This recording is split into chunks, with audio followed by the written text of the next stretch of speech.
ఎక్కడ ఎక్కడికమ్మా పక్కన ఉండు. సార్ ఎప్పుడు స్టేజ్ మీద ఒక్క మాట కూడా తప్పు మాట్లాడవు. ఈ వేళ ఎందుకు తప్పు మాట్లాడావు? ఏంటి సార్ అది?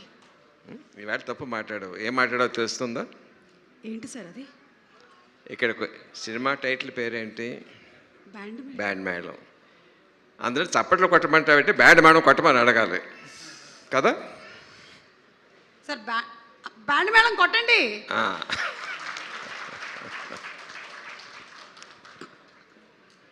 మామూలుగా మ్యూజికల్ ఇన్స్ట్రుమెంట్స్ వాయించాలంటే గిటార్ ఒకటి వాయించుకోవచ్చు, తబలా ఒకటి వాయించుకోవచ్చు, లేకపోతే హార్మోనియం వాయించుకోవచ్చు, ఫ్లూట్ వాయించుకోవచ్చు. బట్ 10 మంది వాయించాలంటే వాళ్ళందరి మధ్యన కోఆపరేషన్ కొహెషన్ ఉండాలి. దానికి ఒక కండక్టర్ ఉండాలి. అది ఎంతమంది ఉంటారు? మహా ఉంటే 10 మంది ఉంటారు, 15 మంది ఉంటారు. బట్ ఈ సినిమా అనే బ్యాండ్ మేడం కరెక్ట్గా వాయించాలంటే ఎంతోమంది ఆర్టిస్టులు, డైరెక్టర్లు, వాళ్ళ స్టాఫ్, ప్రొడ్యూసర్ వాళ్ళ స్టాఫ్, టెక్నీషియన్స్ 100-200 మంది ఉంటారు. ఇంతమందితో కరెక్ట్గా వాయించాలంటే that all depends on the one and only one person, Kona Venkat garu. ఎవరినైనా మన సాయం అడిగితే మనిషి తాలూకు మనస్తత్వం ఎలా ఉంటుందంటే, వీడు మనకి ఇదివరకు ఏమైనా సాయం చేశాడా, ఈ చేస్తే మళ్ళీ మనం ఎంత అడగవచ్చు వీడి దగ్గర అనే మెంటాలిటీ సహజం. అది తప్పేం కాదు, మానవ సహజం. But one and only person Venkata గారిని ఏదైనా సాయం అడిగితే ఇంతే అడిగారు, ఇంతకన్నా ఎక్కువ చేయడానికి వీలుంటుందా అని ఆలోచిస్తారు తప్ప వీడి దగ్గర నుంచి మళ్ళీ మనం ఏం పొందుదామని చెప్పి ఆలోచించే మనిషిని ఆ తత్వం ఇలా చూడలేదు వెంకట గారు. ఎర్ ట్రూ ఫ్రెండ్ అండి, ఎర్ ఫ్రెండ్ ఇన్ డీట్.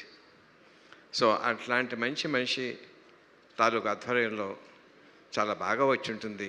అందరూ చాలా వాళ్ళ పనులు చాలా బాగా చేస్తూ ఉంటారని నా పరిపూర్ణ నమ్మకం ఉంది. I wish all the best for each and every technician and artist in the movie. All the best. God bless you. ఈ బ్యాండ్ మేళం సినిమా మార్చి 26 నుంచి అలా మోగుతూనే ఉండాలి. చూసిన ప్రతివాడి గుండెల్లో, ప్రతి ప్రేక్షకుడి గుండెల్లో మోగుతూనే ఉండాలి. అందరి టెక్నీషియన్స్కి, అందరి ఆర్టిస్ట్కి చాలా మంచి విజయం చేకూర్చాలి. God bless you. సార్ ఒక చిన్న ప్రశ్న సార్. అంటే ఈ స్కూల్కి సంబంధించినటువంటి కథ, అమ్మాయి ఏమో బాగా చదువుకుంటుంది, అబ్బాయికి ఏమో అంతగా చదువు అవ్వలేదు. అంటే మన యాదగిరి రాజమ్మ సంగతి చెప్తున్నాను. మీ స్కూల్ డేస్లో మీరు మెరిట్ స్టూడెంటా సార్? అంటే మెరిట్ స్టూడెంట్తో పోల్చుకుంటే తక్కువ, తక్కువతో పోలిస్తే మెరిట్ స్టూడెంట్ని. Same sir. ఓకే. మరి నేను ఎన్నో ప్రశ్న అడగవచ్చా సార్? నేను ఎన్నో ప్రశ్న అడగవచ్చా? అడగండి సార్. ఇందాక అడిగా అబ్బాయి చాలా మంది ట్రై చేస్తే ఎవరికి పడలేదని చెప్పాను, ఎవరు పడలేదు అని చెప్పాను కదా.